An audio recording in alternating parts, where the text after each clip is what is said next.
Hello and welcome to this week's FX update. I mentioned last week that both the dollar index and the euro were entering interesting zones or potential levels, and beginning with the dollar index, had this weekly zone which we moved into on Monday and Tuesday, and had the reversal signal on Tuesday, and we've sort of drifted a bit lower. 99.54 now represents what I call a bull trap. On the euro dollar, we did actually just about make a close below that 109.10 point, but only by a couple of ticks. And then the following day we got, not surprisingly, the inverse signal to what was on the dollar index, and a positive signal. Following day we had a timing point to say that the downtrend was over as well. So 109.10 remains the pivotal level. Ideally, if it comes down to there, you'd want to see it hold pretty much to the tick, and then reverse back up again. It's going to have to make a daily close below last week's low in order to open up the downside once more. Pound,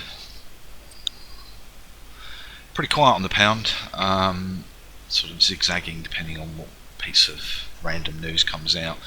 Still got 124.61, big level above, and nothing below until 119.58. The yen,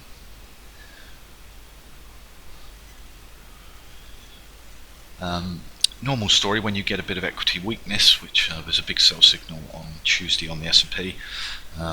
Didn't last very long really though, big move down and then a big move back up again on Friday. But for the yen, tracking it, 107.42 is a monthly level, but it's largely been ignored, so you wouldn't trade blinds there.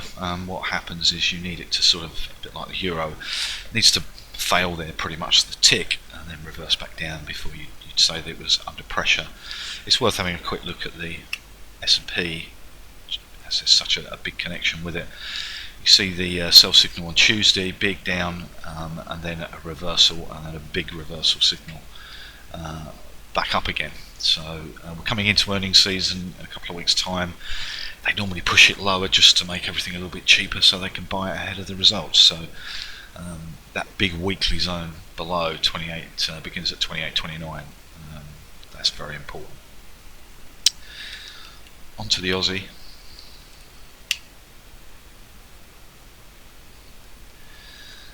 Talked about this 67 level, and extended down to 66.80, went into it, didn't close below it, and then had a reversal signal on Thursday. So 67.00, 66.80, and remember there is no resistance.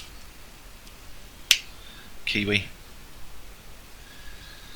Talked about all the buy signals, although they weren't at support. Then got a sell-in sideways and now turned back the other way again. So 63.77 is the reference above. It's got to make a daily close above there to have any upside. There's also a chance that some resistance levels will move to support, although it's going to take a bit of time for that to happen. Dollar CAD remains pretty quiet, stuck in sideways, positive signal on Wednesday, but all it did was stop at the daily level, so not much to report there. So remember the zone above on the dollar index, level below on the euro. That's pretty much it really. Okay, thank you.